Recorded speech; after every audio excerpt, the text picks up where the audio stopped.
Hi everyone, welcome to my YouTube channel Enjoy Learning Computer Science. In this video, we are going to discuss the various network security concepts. So the topics we are going to cover in this video are viruses, worms, Trojan horse and spams. First, let's see what is network security. So what is network? Why do we want to use network? So network is used for sharing, then messaging and collaboration of data. So more and more network is used for this purpose nowadays, right? We used to send messages to different people in the same place, in different places, in different countries.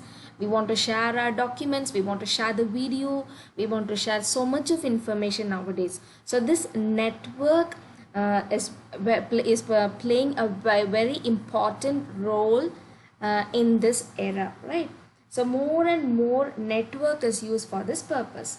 So when more and more network is used, the security is data is becoming lesser because we have more number of viruses, hacking is possible, so many other cyber attacks are possible. So there is no proper security of the viruses. So proper security of the data. So to prevent all these issues, various strategies are followed like password authentication, digital signatures, and to avoid viruses, antivirus softwares, firewalls, etc, etc, etc.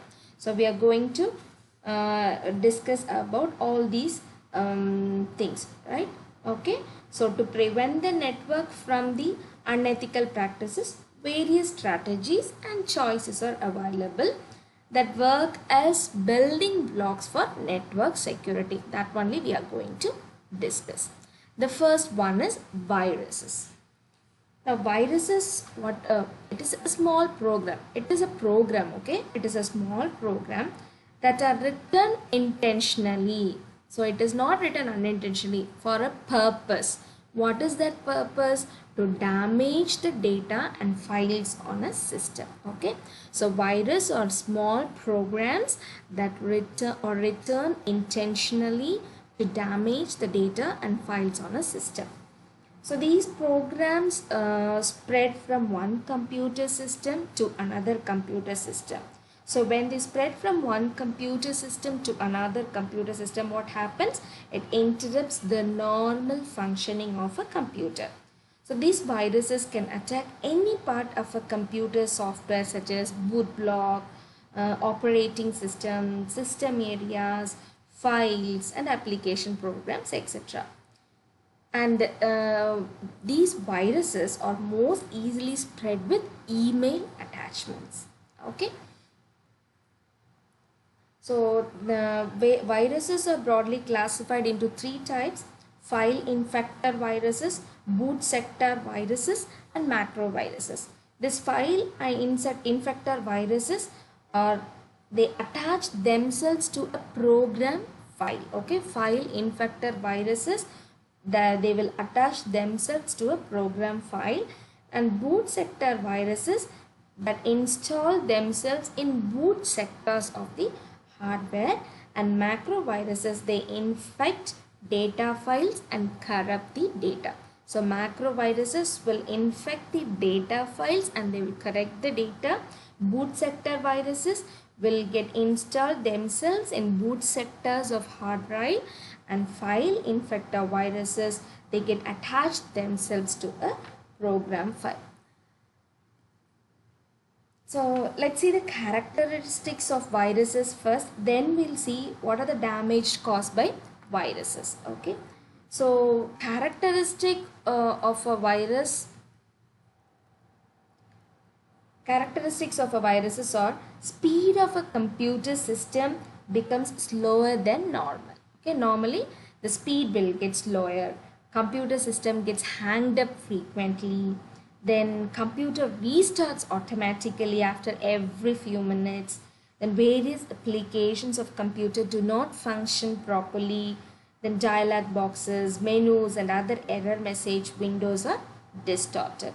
So these are the characteristics of viruses. And how do we know what are the damages caused by the viruses? They corrupt the file allocation table. So when they corrupt the file allocation table, the whole entire file system will get corrupted. Then replication of files occurs that decreases space in hard disk. Okay, the same files will get stored again and again, so that the hard disk space will get over. Then they can destroy system programs and files. They can cause destruction of specific executable files, and they can format specific tracks on the disk or format the entire disk also. That is also possible. Particular tracks will be formatted, or the whole entire disk will get formatted. So how do we prevent from these viruses? You have to use antivirus software to permanently remove viruses. You have to use antivirus software to permanently remove viruses. Always scan pen drives and other secondary storage media in order to detect viruses and safeguard your system. And the most important thing is frequently update your computer system. So a virus is a malicious program that damages data and files of a system and can also corrupt the file allocation table. Okay. So the next one is worms. So what is a worm? A worm is also a computer program which can self-replicate. It can repeat it again and again by itself and propagate over the network. So with or without human intention, this will get propagated. Okay. So without the knowledge of the human, it started replicating by itself, and it will propagate over the network and has malicious content, right? So a worm is a self-replicating program that runs independently, doesn't depend on anything, and travels across the network connections. The characteristics of viruses and worms are more or less same, but a worm causes more damage than the virus. So the characteristics of the worms are it replicates itself. That is the main characteristics of worms. So unlike virus, worm does not require host, and it is self-contained, and it spreads across networks through emails, instant messaging, or junk mails.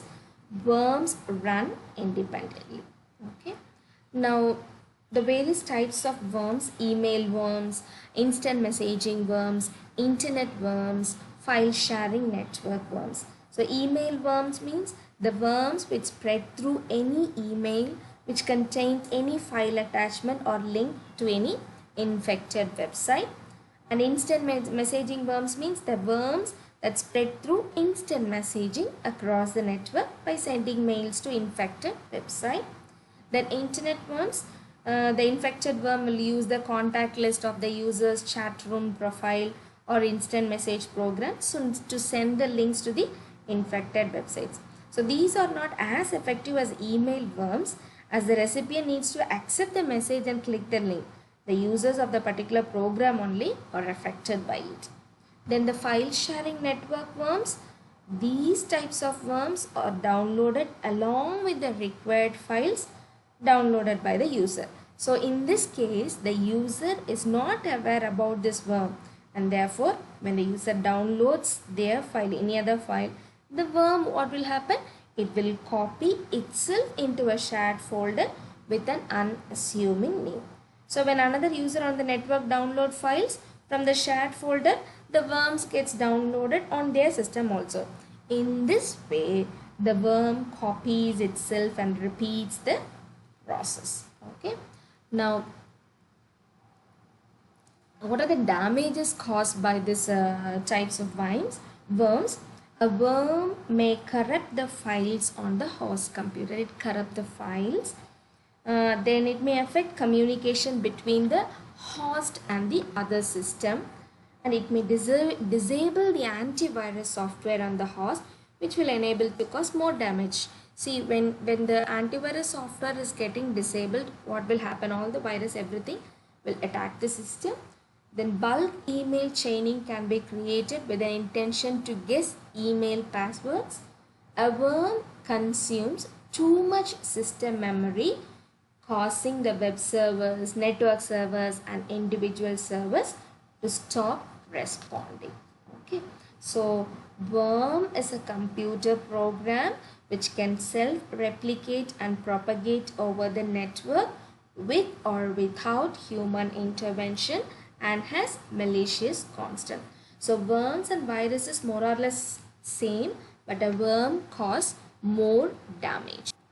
So thanks for watching this video, which is network security concepts part 1. To watch my previous videos, watch my YouTube channel. To get notified for my new videos, subscribe to my YouTube channel. Enjoy learning computer science.